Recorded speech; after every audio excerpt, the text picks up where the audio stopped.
Hello Internet, I'm the Disney Brain and welcome to the Girl Meets World review. Last time, we got to see the best side of Riley as she dealt with the increased academic rigors of high school. This time around, something very different but potentially more important. Spoiler warning now, you know how it goes. With all that said, let's dive into Girl Meets Triangle. We start things off with Riley and Maya continuing to observe and learn about this thing called high school as they get an introduction to the fickleness of young love. Once it becomes clear that their current state of affairs with Lucas regarding the love triangle, or maybe quadrilateral at this point, hard to say since Smackle is unfortunately absent here again, the pair start to worry that their friendship could be affected by the decision that they make. So yeah, we're basically getting a setup for the episode that we've already gotten at least 3 times already, and to call this love, shape, a hindrance would be a major understatement. But, to its credit, this episode does do something more interesting with the idea this time around, and we'll get into that. This leads into an art class scene featuring, of course, a new art teacher. This teacher challenges Maya's artistic interpretation of a bench that the class was supposed to draw, calling it incomplete. This teacher already strikes me as much less put upon than the middle school version, so I think he could provide some valuable perspective depending on how many times he'll actually end up appearing in the show. But what this scene really tells us is that Maya is feeling a little incomplete and isn't acting like the troublemaking rebel that we've all come to know and that many of us have come to appreciate. Then, we get into probably the best scene in the episode, where Maya and Riley are talking things out in the famous bay window. It's not a tearjerker by any means, but seeing Maya in such a distraught state of being is rather unsettling. And now, it's time to play the parallel game. For those of you who watch the Ski Lodge series of Boy Meets World episodes, you know exactly what this decision scale means. But the parallel is a loose one at best, mainly because when it happened to Corey, he had to decide between a main character and a minor one. But this will they won't they nonsense has defined a fair chunk of the show to this point, and it involves 2 of the most important characters, so the decision is a very different one. But it does work on some levels, especially when you consider that Riley, just like her mother Topanga in the original scale of emotions, liked the boy in question first.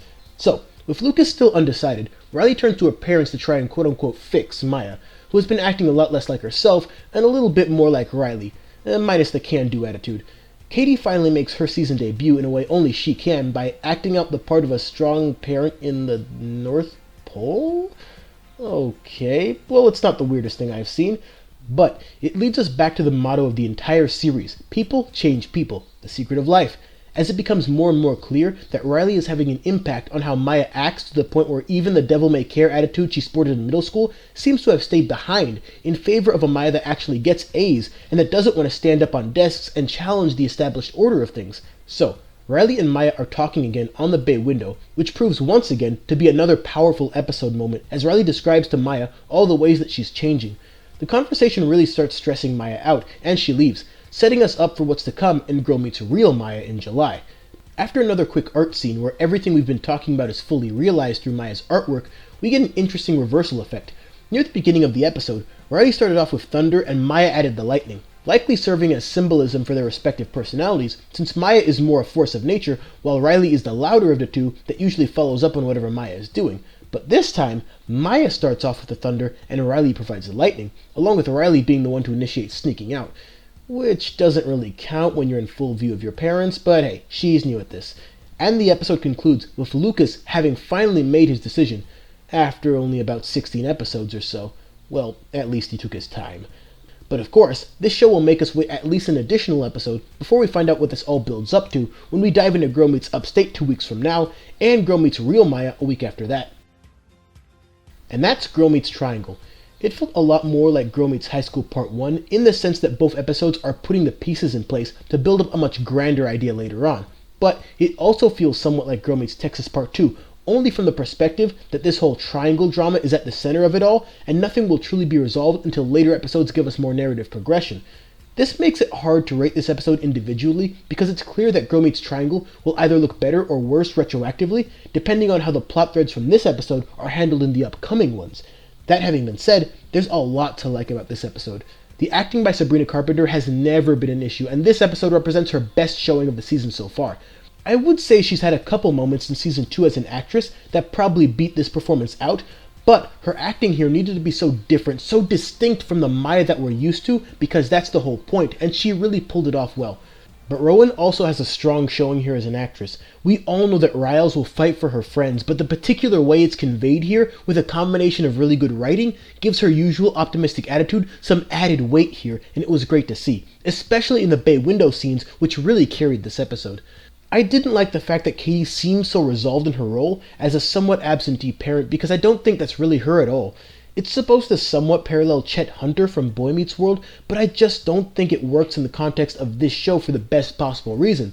Katie didn't leave. She never has and never will, and works hard to make what she can to support both her and her daughter. Maybe she does genuinely believe that Cory and Topanga have been better for Maya than she could ever be, and to a degree, I understand her feelings regarding that, but mothers are irreplaceable, especially the good ones, and she's one of them, make no mistake. I just wish that she could see that in herself a little more often as well. Speaking of which, when exactly is Sean coming back for that date they were supposed to have? In any case, it's a very interesting series of events that this show has put into motion. Maya is changing and becoming the real version of herself, and what that ends up being is something we'll have to wait for. Lucas has come to a decision that will affect not only him and the pair of best friends, but their entire social circle, and what that builds up to is to be determined.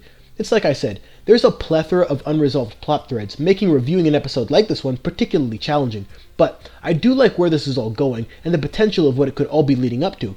I get the feeling that this season will be more serialized than the others, insofar as to say that each episode will have more of an impact on what happens in the next, and that's a great format to use for a third season.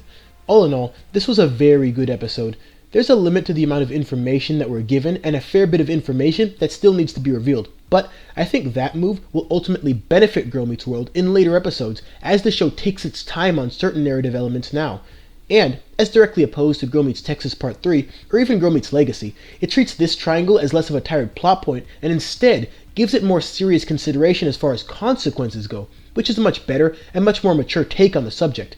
This episode works well in many ways, but until more happens, it'll be hard to critique the overall importance of this episode.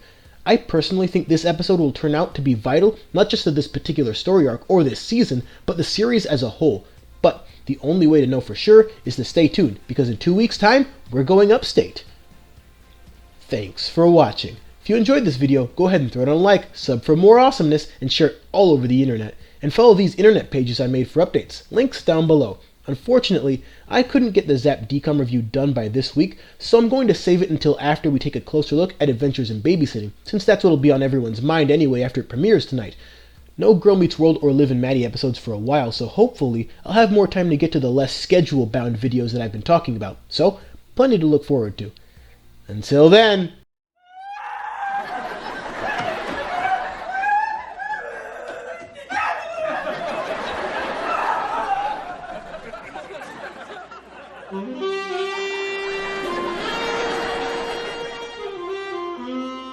Somewhere safe? Let's run.